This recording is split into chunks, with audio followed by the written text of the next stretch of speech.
आदाब, नमस्कार, आप सभी का स्वागत है। जय महाराष्ट्र। मैं हूं सैयद अहमद जिलानी। पहले हेडलाइंस। बटेंगे तो कटेंगे नारा महायुति के दरमियान तनाजे का बन रहा है सबब। देवेंद्र फडणवीस और अजित पवार की मामले पर बयानबाजी।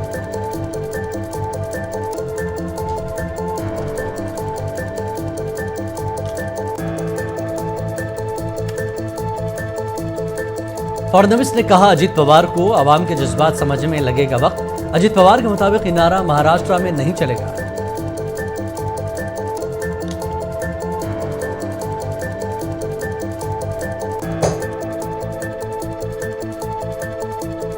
कामयाबी के दावों के बावजूद हरियाणा में मिली कांग्रेस को शिकस्त। महाराष्ट्र में बनेगी महायुति की हुकूमत। अमित शाह का हिंगोली में रैली से खिताब।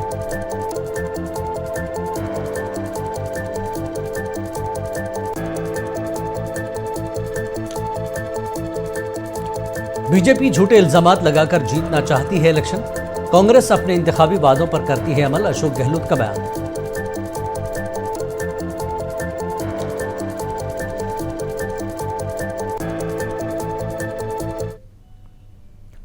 और अब खबरें तफसील से। महाराष्ट्र असेंबली इंतखाबात से पहले उत्तर प्रदेश के वज़ीर आला योगी आदित्यनाथ के जरिए दिया गया नारा बटेंगे तो कटेंगे महायुति पार्टियों के दरमियान तनाज़े का एक सबब बनता दिखाई दे रहा है।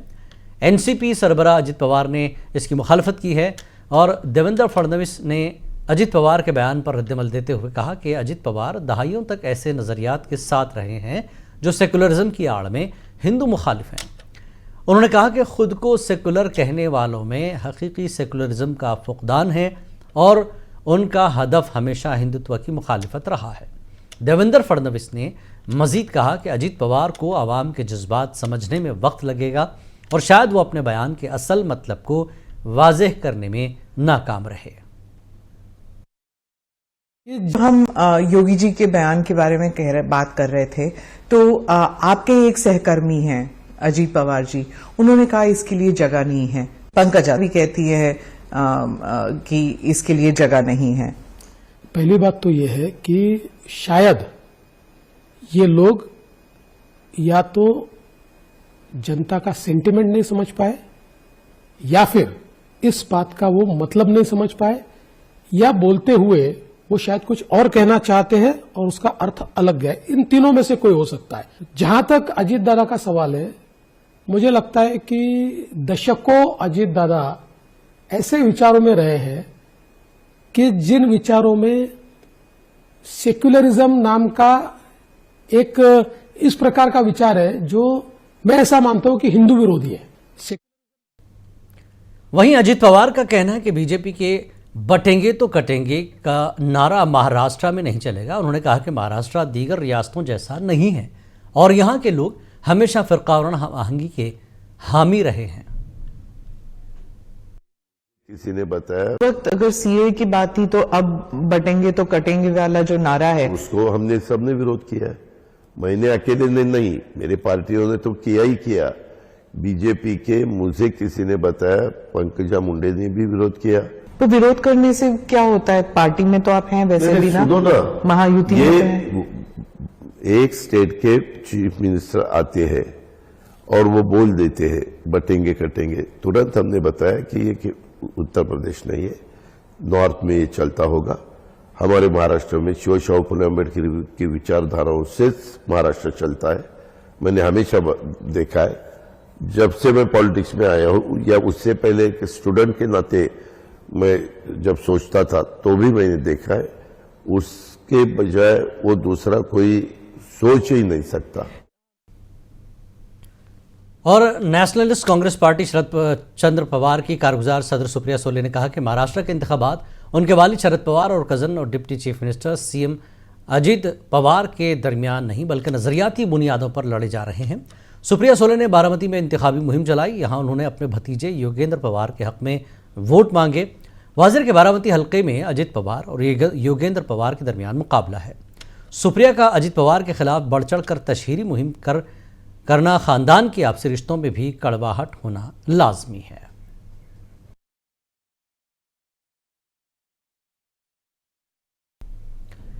और कटेंगे तो बटेंगे मामले को लेकर जो कि अभी दोनों पार्टियों यानी देवेंद्र फडणवीस और अजित पवार के बीच ये मामला गर्माता नजर आ रहा है, एक ही पार्टी के बीच, जबकि वो सरकार में भी है। क्या कुछ लोगों के बीच और पार्टी के बीच चल रहा है, हमारे नुमाइंदे साजिद खान इस वक्त हमारे साथ फोन लाइन पर मौजूद है। साजिद खान, पार्टी एक ही है लेकिन इस नारे को कबूल करने को तैयार नहीं है। अजित पवार के लिहाज से हम बात करें तो ये यूपी से लाया गया नारा महाराष्ट्र में नहीं चलेगा, सीधे तौर पर अजित पवार का मानना है। क्या चल रहा है दोनों पार्टियों के बीच? ये दोनों लीडर्स अपनी अपनी कॉन्स्टिट्यूंसी को एड्रेस कर रहे हैं। अब अजीत पवार की मजबूरी है कि अगर वो इस नारे का सपोर्ट करते हैं तो उनका जो माइनॉरिटी वोट बैंक है वो थोड़ा खस गया, क्योंकि अजीत पवार की जो पॉलिटिक्स रही है वो मराठा और माइनॉरिटी, अकलती और दलित और पचमांगा तबका है उसको लेकर चलते रहे हैं। तो अब अगर मुस्लिम तबका जो कि इस नारे से काफी खफा है और वो उसको सीधे तौर पर अपने खिलाफ मान रहा है और अजीत पवार इसको सपोर्ट करते हैं, तो जाहिर सी बात है कि वो उनको और भी नुकसान होता है जितना लोकसभा में हुआ, लोकसभा इलेक्शन में हुआ है। अब दूसरी तरफ देवेंद्र फडणवीस है। अब देवेंद्र फडणवीस भी अपनी कॉन्स्टिट्यूंसी को एड्रेस कर रहे हैं, जिसमें एक हिंदुत्व उनका एक कोर एजेंडा रहा है। अभी महाराष्ट्र की राजनीति में सीधे तौर पे जो बीजेपी चुनाव लड़ रही है वो हिंदुत्व के एजेंडे पे ही लड़ रही है। अब वो किसी भी तौर पे, चाहे वो अलायंस पार्टनर नाराज हो, चाहे वो कुछ भी हो, उनको कोई फर्क नहीं पड़ता, लेकिन वो सीधे तौर पर इस नारे का योगी आदित्यनाथ के इस नारे का पूरी तरह सपोर्ट करने के लिए मजबूरी है उनकी। जी साजिद खान, लेकिन एक चीज ये है कि जैसा कि अजित पवार ये कह रहे हैं कि नहीं चलेगा ये नारा, आपको याद होगा नवाब मलिक ने कहा था कि इस बार इलेक्शन में महाराष्ट्र में कुछ भी हो सकता है और यहाँ कोई किसी के साथ भी जा सकता है। इस तरह के इशारे मलिक के इस तरह के इशारों को कैसे देखा जाए, क्योंकि अभी से ऐसा लगता है कि इलेक्शन में बज़ाहिर साथ है लेकिन रास्ते अलग होते दिख रहे हैं। देखिए, मैं आपको बताऊं कि अजीत पवार, देखिए बीजेपी पे भी दबाव है अजीत पवार को साथ रखने और ना रखने का। क्योंकि संघ ने पूरी तरह से इनकार किया था कि अजीत पवार को रखना नहीं चाहिए, उनको पार्टी से मतलब अपने साथ अलायंस नहीं रखना चाहिए। अब अजीत पवार की पोजीशन जो है वो डिपेंड है इस असेंबली इलेक्शन के नतीजे पे। अगर वो कुछ नहीं कर पाते हैं तो जाहिर सी बात है कि वो अलायंस में नहीं रह पाएंगे। अगर रहेंगे भी तो उनको बिल्कुल जूनियर पार्टनर बन के रहना पड़ेगा। दूसरी तरफ उनकी अजीत पवार की कोशिश ये है कि वो एक कुछ ऐसा बेस बनाए जिससे वो बार्गेनिंग की पोजीशन में रहे महायुति से भी और महाविकास अघाड़ी से भी। तो हाँ, तो अभी इलेक्शन के बाद देखिए बहुत कुछ उलटफेर होने वाला है। एकनाथ शिंदे का भी आप समझ लीजिए कि वो जरूरी नहीं है कि अगर मिनिस्टरशिप को लेकर अगर कुछ तनाज़ा पैदा होता है बीजेपी और शिवसेना शिंदे में, तो सीधे तौर पर कुछ ना कुछ अलग हो सकता है महाराष्ट्र में। तो इससे भी इनकार नहीं किया जा सकता। लेकिन अजीत पवार की एक बात सही है कि अभी मुझे तो ग्राउंड पे बटोगे तो कटोगे के नारे का जैसा कुछ स्कोप नजर नहीं आ रहा है और ना ही आवाम इसको मतलब ट्रांसलेट भी कर पाएगी। यानी मतलब महाराष्ट्र की सियासत मुख्तलिफ है, ये बात सही है अगर अजित पवार या दीगर लोगों की बात माने। जी रानी, बिल्कुल। बहुत बहुत शुक्रिया साजिद खान इस बातचीत के लिए। मरकजी वज़ीर दाखिला अमित शाह ने आज महाराष्ट्र के हिंगोली में इंतखाबी रैली से खिताब किया। इस मौके पर अमित शाह ने हरियाणा असेंबली इंतखाबात में कांग्रेस को इलेक्शन जीतने का पूरा यकीन था, लेकिन नतायज के बाद कांग्रेस का सफाया हो गया। अमित शाह ने कहा कि महाराष्ट्र में भी महायुति की हुकूमत बनेगी।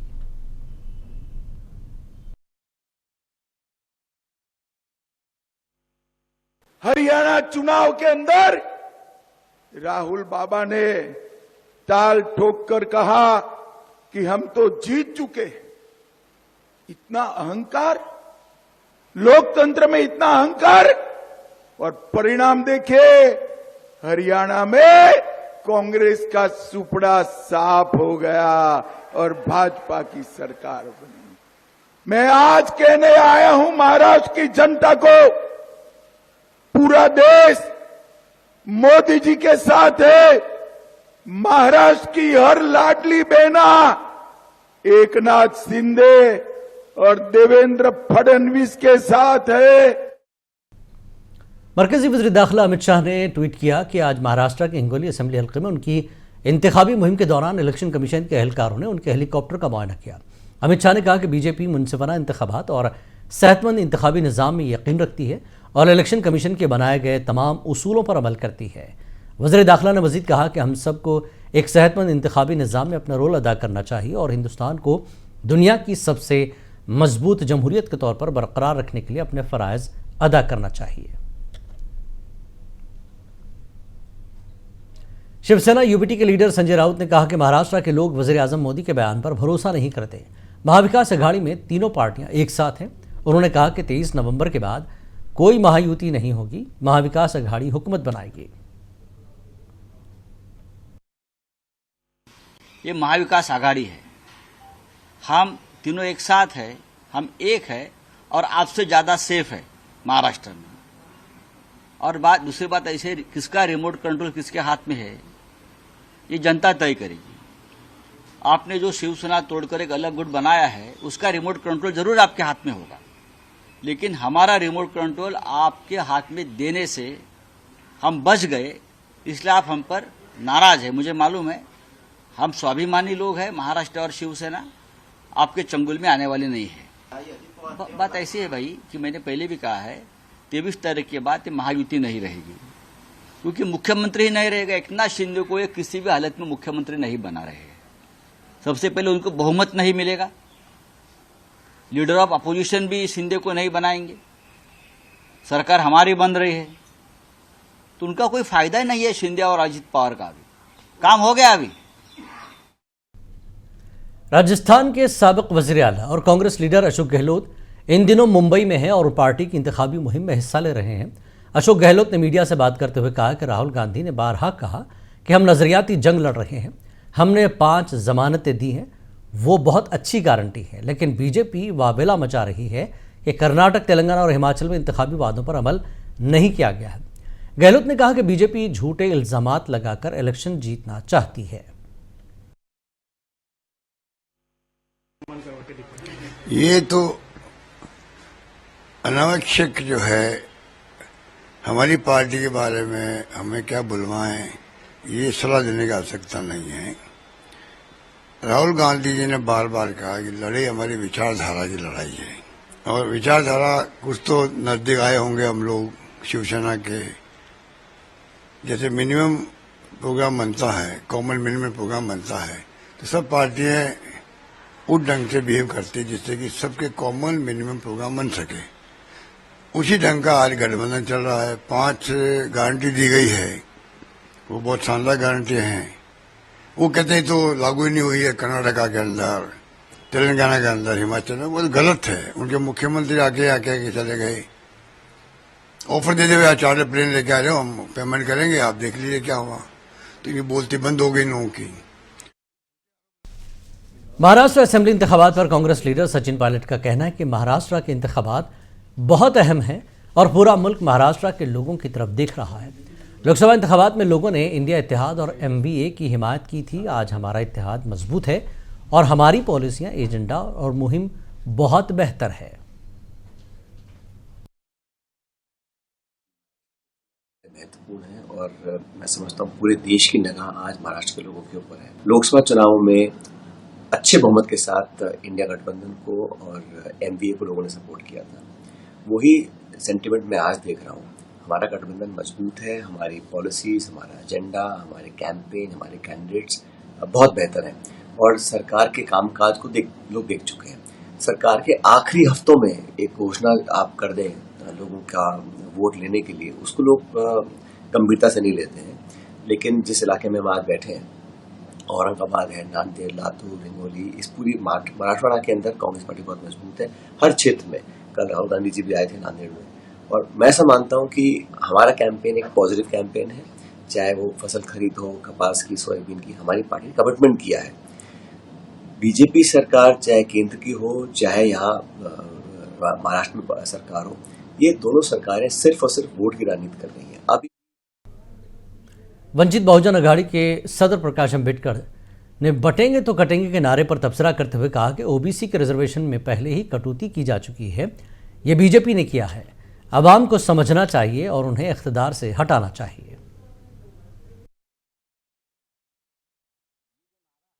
बटोगे तो कटोगे, ओबीसी तो कट चुका है, उसका आरक्षण तो निकाला गया है और निकालने वाला जो है वो सवर्ण पार्टी है, बीजेपी की पार्टी है। SC ST का आरक्षण भी कटा हुआ है और वो काटने वाले भी सवर्ण जज है। और दूसरा कोई है नहीं, इंडियन जज तो है नहीं वो। तो इसलिए मैं ये कहूंगा कि इनका जो स्लोगन है वो स्लोगन मैं समझता हूं कि इन्होंने काटने के लिए ही इस्तेमाल किया है और सही जो किया है उसी के लिए इस्तेमाल कर रहे हैं और बता रहे हैं कि हम आपको काट रहे हैं। तो लोगों ने आगाह होना चाहिए कि भी ये जब काटने निकले हैं तो इनको ही सत्ता से बगल। जलगांव जिले में एकता संगठन ने बुलडोजर कार्रवाइयों पर सुप्रीम कोर्ट के फैसले का खैर मकदम किया। संगठन के नुमाइंदों ने जलगांव डिस्ट्रिक्ट कोर्ट के सामने मुजाहरा किया और सुप्रीम कोर्ट का शुक्रिया अदा किया। मुजाहरीन ने कहा कि सुप्रीम कोर्ट ने बुलडोजर की मनमानी कार्रवाई को रोकने के लिए एक बेमिसाल और तारीखी हुक्म सादिर किया है।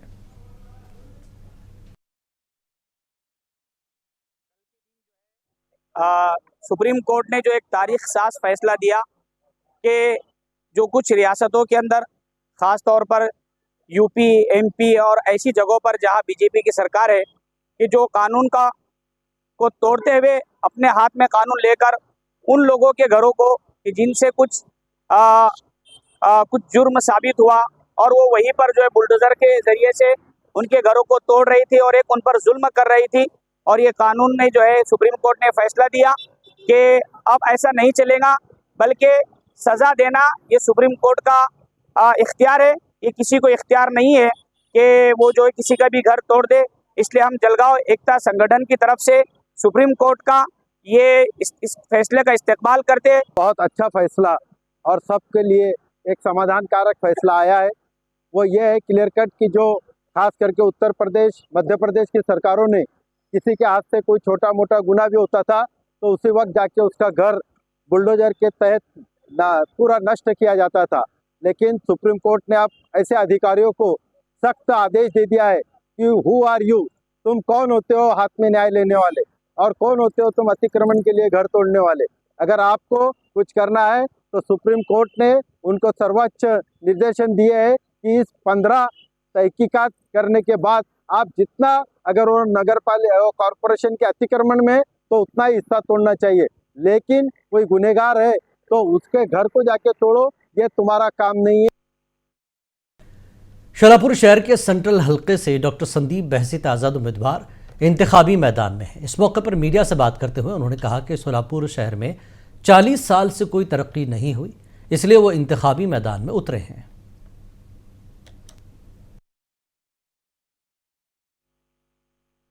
सोलापुर शहर मध्य से मैंने अपक्ष उम्मीदवार करके ये इस विधानसभा में मैंने हमारा नॉमिनेशन फाइल किया है। सोलापुर में पिछले 40 साल से कोई भी प्रोग्रेस नहीं हुआ है, लेकिन कौन से भी पक्ष के उम्मीदवार हो उन्होंने सिर्फ अपना एजेंडा हर 5 साल में वही रिपीट किया है और इस साल भी हर एक पक्ष, हर एक उम्मीदवार वही एजेंडा रिपीट कर रहे हैं। लेकिन जो सोलापुर विचार मंच के माध्यम से हमने सोलापुर का हुडगी रोड कार्यान्वित करके अभी उससे एयर सर्विस शुरू कर रहे हैं, उसमें किसी भी पक्ष ने या किसी भी आमदार या खासदार ने उसमें हमको कोई हेल्प की नहीं है। और जो सोलापुर की जो अधोगति हो चुकी है पिछले 40-50 साल में, उसको रिवाइव करने के वास्ते 13 एजेंडा हमारे है। उसमें से सोलापुर में एयर सर्विस शुरू करना और आगे चल के आगे के 5 साल में उसको इंटरनेशनल एयरपोर्ट बनाना, यहाँ का जो पर्यटन है, धार्मिक पर्यटन और मार्डोक का पर्यटन, वो विकसित करना। सोलापुर के दूसरे बहुत गंभीर समस्या है पानी का प्रश्न, वो हर 2 दिन में स्वच्छ पानी पीने का मुहैया करना। उसके साथ साथ यहाँ का जो सॉलिड वेस्ट मैनेजमेंट है, रास्ते, जो फ्लाईओवर्स और रेलवे के उड्डान पुल है, और उसके साथ साथ यहाँ का जो मूलभूत और पायाभूत सुविधा सोलापुर की है। पिछले 40 साल से यहाँ से हर एक जाति धर्म का आदमी बहुत सफर हो रहा है। और पुणे के हडपसर में वैभव टाकिस के करीब एक 3 मंजिला इमारत में जबरदस्त आग भड़क उठी। आग ने सोसाइटी के ऊपर वाले फ्लैट को भी लपेट में ले लिया, जिससे काले धुएं और शोलों के बादल उठ रहे थे। लोगों को महफूज तरीके से इमारत से निकाला गया। इस वाकये में किसी के जख्मी होने की खबर नहीं है।